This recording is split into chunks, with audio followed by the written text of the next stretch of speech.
ذكائه وخفة حركته وبدخول درامي غريب. كمان قدر على مدار سنتين يترأس بقائمة أكثر المجرمين المطلوبين بأمريكا، وخلى سلسلة مطاعم ماكدونالدز بحيرة بسببه. فيا ترى شو قصته؟ الحرامي اللي دوخ الشرطة وهم بيدوروا عليه وما بيعرفوا عنه ولا إشي غير الطريقة اللي كان يسرق فيها. فخلينا نغوص مع بعض شوي لعالم ثاني. تخيل حالك قاعد ببيتك أو بمحلك وفجأة بيدخل عليك حرامي، بس لا دخل لا من الباب ولا من الشباك، دخل عليك من فوق السقف. من فوق السقف. زي ما بقول لك لا تستغرب. معكم ابو طه، وللي ما بيعرفني بحب اخبرك اني بحكي عن قصص غريبة صارت بهذا العالم ولساتها بتصير. فاذا كنت مهتم بهذا النوع من الفيديوهات بتمنى دعمك. قصتنا اليوم بتحكي عن حرامي بنطبق عليه مثل حاميها حراميها. فخلونا نبلش. روف مان أو رجل السطح، واحد من أشهر الحرامية اللي مروا بتاريخ أمريكا. بلشت شهرته تطلع سنة 98، وقعد سنتين كاملين يسرق وينزل للناس من السقف وما حدا بيعرف مين هو. وكان يستهدف بكل سرقاته سلسلة مطاعم ماكدونالدز، ببساطة لأنه أفرع الماكدونالدز من جوا بتشبه بعض بنسبة كبيرة. فكان دايما بعد نص الليل يطلع على سطح المطعم ويعمل حفرة فيه وينزل ويستنى للخمس الفجر لما يجوا الموظفين ويبلشوا يجهزوا بالمكان عشان يستقبلوا العملاء تبعوهم. يتكتكوا المكان الفلاني، يتأكدوا من الجهة هذيك، يحضروا الأغراض وهيك لحد ما فجأة وبكل هدوء يطلع لهم روفمان ويطلب من مدير الفرع يفتح الخزنة وياخذ كل اشي فيها. وبعد هيك بطلب من كل الموظفين يلبسوا جاكيتاتهم، وكان يحبسهم بثلاجة التبريد ويسكر الباب، وبعدها يضلوا هارب ويضلوا الموظفين محبوسين حتى الشرطة تيجي وتطلعهم. أول مرة عمل فيها الخطة هاي وقرر يسرق فرع من فروع ماكدونالدز. عجبته القصة وقال ليش ما أصير أسرق فروع ثانية؟ ما هو كل الفروع بتتشابه بالديكور تبعها تقريبا. بس برضه كان محنك وما كان يسرق كل الفروع اللي كانوا موجودين في نفس المدينة، وكان يتنقل بينهم. وهذا الاشي اللي خلى الشرطة وماكدونالدز يحتاروا بأي فرع جديد راح تكون ضربته. وعلى حسب الإحصائيات اللي انعملت لاقوا إنه هو سرق حوالي 40 فرع من ماكدونالدز من غير ما أي شخص يعرف مين هو ولا اسمه ولا شكله ولا عمره. كل الموظفين اللي كانوا شاهدين بالوقت اللي كان يسرق فيه قالوا عنه إنه سريع وسلس ودقيق كثير. كل خطوة بيعملها وبينفذ خطته بكل دقة وسلاسة. وكمان قالوا عنه إنه لطيف كثير معاهم، وأسلوبه بالحكي والتعامل محترم، وما كان عدواني أبدا، وما كان يترك أي مجال للغلط صراحة، ولا كأنه حرامي. وظل على هاي الحال لمدة سنتين كاملة، تحديدا ل20 5 سنة 2000. في واحد من فروع ماكدونالدز في بيلمونت في سان ماتيو، موظفين ماكدونالدز في بيلمونت كانوا بيجهزوا حالهم لليوم الجديد، بيرتبوا الأغراض وبيتكتكوا المكان عشان يستقبلوا عملائهم. بس فجأة ما بيعرفوا من وين بيلاقوا قدامهم شخص ماسك سلاح وبطلب منهم بكل هدوء انهم ما يتحركوا. الموظفين وقتها استغربوا انه هذا الشخص كيف اجى ومن وين دخل، خصوصا انه لسه المكان مسكر وما فتح ولا حتى الدوام الرسمي بلش. بس اللي ما كانوا يعرفوا انه الشخص هذا كان قبل بساعات بحفر بالسقف ودخل منه وظل متخبي لحتى اجوا الموظفين وبلشوا يجهزوا بحالهم، وهو نفسه روفمان. المهم نرجع للقصة. الحرامي هاب طلب من مدير الفرع يدله على مكان الخزنة ويفتح له اياها، وسرق كل اشي كان موجود فيها. وبعد هيك طلب من الموظفين بكل هدوء انهم يروحوا لثلاجة التبريد عشان يحبسهم فيها. وقبل لا يدخلهم قال لهم مين فيكم بحب ياخذ جاكيته عشان ما يبرد لحد ما الشرطة تيجي وتفتح الباب عليهم. صراحة حرامي محترم كثير، وخلص مهمته وحمل حاله وطلع. بس مش كل مرة بتسلم الجرة، وعمل غلطة غبية كانت سبب بانه ينحبس، وهي انه نسي يسكر ثلاجة التبريد منيح. وهذا الاشي خلى الموظفين على السريع يطلعوا ويتصلوا بالشرطة، والشرطة حاصرت المكان كله بوقت قليل والقوا القبض عليه. وهون بعد التحقيقات عرفوا هويته. جيفري مانشستر كان جندي في القوات الخاصة. جيفري زيه زي كثير اشخاص لما صار عمره 18 سنة قرر يدخل الجيش، وبسبب سلاسته ومرونته الجسدية صار واحد من القوات الخاصة. وكانت مسيرته المهنية ممتازة لحد ما في يوم من الايام وبواحدة من العمليات بيمسكوه العدو عشان يتفاوضوا عليه مع الجيش الامريكي ويحققوا مطالبهم والاشي اللي هم بدهم اياه. ومن بعد هاي العملية خفضوا رتبة جيفري من جندي اول الى جندي احتياط، وهذا الاشي كان صدمة كبيرة لإله. ومع هيك ما ترك الجيش، كمل بشغله معاهم على انه جندي احتياط، وبالمقابل صار حرامي. وهذا الاشي اللي سهل تنقل يتنقلوا بين الولايات والمدن عشان يسرق فروع الماكدونالدز. فباختصار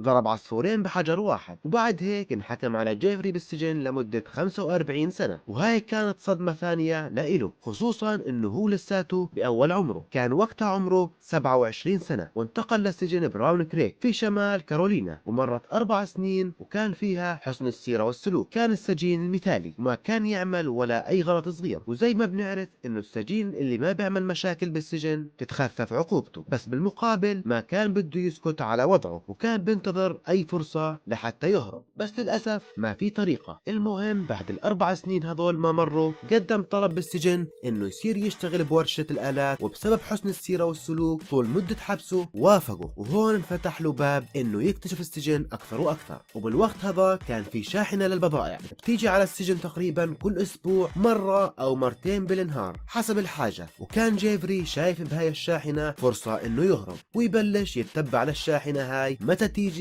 وشو الإجراءات اللي بيستخدمها الحراس لما تيجي. وعرف إنه الحراس بكل مرة هاي الشاحنة بتطلع فيها من السجن بفتشوها كثير منيح من برا ومن جوا، وكمان كانوا يستخدموا مراية عشان يفتشوها من تحت عشان يشوفوا إذا في حدا معلق حاله من تحت أو لا. طبعا كل التكتيكات هاي كان جيفري عارفها منيح لأنه هو أصلا جندي. المهم وبيوم من الأيام قرر جيفري إنه يبلش يدور على طريقة للهرب باستخدام هاي الشاحنة وكيف ممكن يخدع الحراس. وفعلا أول ما أجت وترك الكل ملهي نزل تحتها وأخذ قياسات الشاصي، وبعدها جاب قطعة خشب ودهنها باللون الأسود. وكانت خطته إنه يثبت هاي الخشبة بالدعامات أو اللي اسمهم شاصي ويقعد فوقها، ومن جهة راسه ورجليه عشان ما يبين جاب كرتونتين ودهنهم أسود وحطهم جهة راسه وجهة إجريه. ولأنه الشاحنة من تحت لونها أسود كان زي تمويه، بس بيضل عليه إنه يحبك خطته منيح عشان ما ينكشف. لهيك استنى لحتى في يوم كان الجو يمطر، وكانت المراية اللي بفتشوا فيها الشاحنة من تحت مبلولة، لهيك بتعطي منظر مشوش تقريبا. استغل جيفري الوضع ويا معلم هرب، وحراس السجن ما لاحظوا غيابه إلا لبعد فترة. طبعا جيفري كان ذكي، لهيك ما راح لعند أهله الموجودين في كاليفورنيا، نزل لمدينة قريبة من السجن، وهاي أكيد آخر مكان ممكن إنه الشرطة تدور عليه فيه، وما عمل أي حركة ممكن تخلي الشرطة تمسكه بسببها. باختصار زي كأنه اختفى، وبلش جيفري يدور على مكان ممكن يتخبى فيه وبنفس الوقت ما يكشفه أو يلفت النظر إله. وظل على هاي الحالة لحتى لقى محل تويس ريوس، ومعروف عن هذا المحل إنه متخصص بكل إشي بخص الأطفال من الألعاب وبطانيات وكمان أكل الأطفال. المهم جيفري فات على المحل وبلش يلفلف فيه لحتى لاحظ إنه في فراغ بين واحد من الرفوف الموجودين في المحل، وكانوا بعاد عن الكاميرا. ولما زاح الرفوف شوي لقى في فراغ وراهم. المهم دخل لجوا ورجع الرفوف مكانهم، ووقتها نام ليلته هناك، وصار طول النهار ينام، وبالليل بعد ما يروحوا كل الموظفين يصحى، وصار ياخذ أغطية وحرامات للأطفال وكمان أكل. وبرضه صار يستخدم الكاميرات اللي الأهالي بيستخدموها عشان يراقبوا أولادهم، ويحطها بأماكن معينة في المحل عشان يراقب الموظفين. وكمان عرف مكان مكتب المدير وقدر يوصل لنظام المراقبة والنقاط المعمية اللي ما بتوصل لها كاميرات المراقبة، وعرف مواعيد دوام الموظفين والأوقات اللي بيقدر يطلع فيها من مخبأه من غير ما أي حدا يحس عليه. وهيك صار يعرف أوقات دوامهم ومتى بيقدر يطلع ويدخل، وكمان شو الزوايا اللي بتكشفها الكاميرات وكيف يطفيها ويشغلها. ومن سجلات الموظفين عرف كل واحد فيهم بأي شفت بداوم وشو المهام اللي بيعملها. كل هاي الأمور كانت تصب لصالحه وساعدته إنه يعيش أطول فترة ممكنة هناك من غير ما حدا يحس عليه. وعاش هناك 4 أشهر كاملين، ما كان يطلع أبدا على الشارع لأنه أي غلط صغير الشرطة على طول راح تمسكه، خصوصا إنهم معبيين المدينة كلها لأنهم بدوروا عليه. ومرق الوقت وصارت آخر السنة، وبالوقت هذاك معروف إنه تويز رو يو اس إنه بصير مليان، فجيفري ما كان بده يضل أكثر من هيك عشان ما ينكشف. وصار الوقت إنه يدور على مكان جديد ليتخبى فيه جنب محل الألعاب. كان في محل للإلكترونيات بس كان مهجور لأنهم نقلوا المحل لفرع جديد، وكان في حيط مشترك بين المحلين. جيفري وقتها طلع على سطح محل الألعاب ومشى لحتى وصل لسطح محل الإلكترونيات، وكان في معاه أدوات جاب جابهم من غرفة الصيانة وبلش يحفر بالسقف ونزل لهناك ولاقى مكان ممتاز ليتخبى فيه. كان تحت الدرج ومغطى كله بالألواح نفس لون الدهان، يعني تمويه خرافي. وبلش جيفري ينظف المكان عشان يقعد فيه، وقدر يشبك كهرباء من محل الألعاب، وكمان عمل ممر بين المخبأ الجديد وغرفة الصيانة عشان يدخل ويطلع على كيفه من غير ما حدا يكشفه. ونقل كل اشي كان يستخدمه بمحل الألعاب لهذا المخبأ، تخت وضوء وشاشة صغيرة اللي كان شابك فيها الكاميرات الصغيرة اللي حكيت لك عنها من قبل. باختصار كان الموضوع بيشبه نظام مراقبة صغير. مرق الوقت وجيفري بلش يحس بالخنقة من الوضع، قرر انه خلاص يطلع، وقال انه اكيد الشرطة بعد كل هذا الوقت بطلت تدور عليه. وقبل لا يطلع حلق لحيته عشان ما حدا يتعرف عليه، وكان مبسوط لانه اخيرا طلع للشارع وصار يطلع ويروح ويجي. بس مع الوقت صار يحتاج لفلوس عشان يسلك اموره ويعيش عيشة طبيعية. وقتها قرر يسرق محل الالعاب، بس بدل ما يسرق الالعاب واكل وبضاعة قرر يسرق مصاري. وهو كان بيعرف